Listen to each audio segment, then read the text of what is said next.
Napalaos ti panagyaman digiti empleyado ti Lawaga City General Hospital gaputi pan nakaawadan ti special risk allowance. Kuna dagitoy a health workers dakelaban tinaawat da sipo ta dakelmet a sakripisyo ti ipapayda iti daytoy a panawen ti pandemya. Pinagyamanan da ni Mayor Michael Kion nagsipod tayo sut ng ikalikagom ang may paayen ti SRA. Agyamyaman kami kini Apo Mayor sir kasi naprobaran met lang DJ SRA ni sir kasi adumit ti sakripisyo mi kadeti nga pandemic iso nga thank you kini Apo Mayor sir, thank you po. Naragsak kami lang sir kasi dati ket medyo nakabaybayag mi nga inurayen.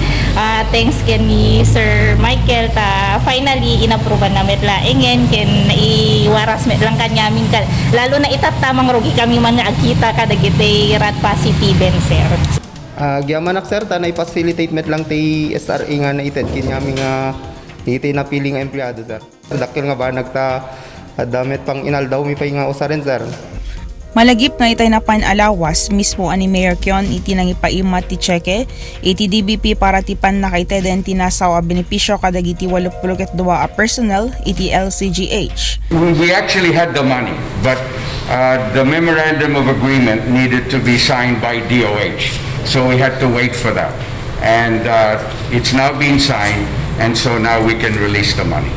So I want to thank everyone involved. I want to thank Jomi Gaiban of Treasury, Nelda Casas of Budget, Llewellyn Akain of Accounting, and of course I want to thank Maan Luis, Dr. Maan Luis, and Ferdinand Tungpalan of LCGH. Mangnamnaman ni Mayor Kion ang babayan iti daytoy at adapay ang mapasaya at ti panagtrabaho dagitoy nga empleyado.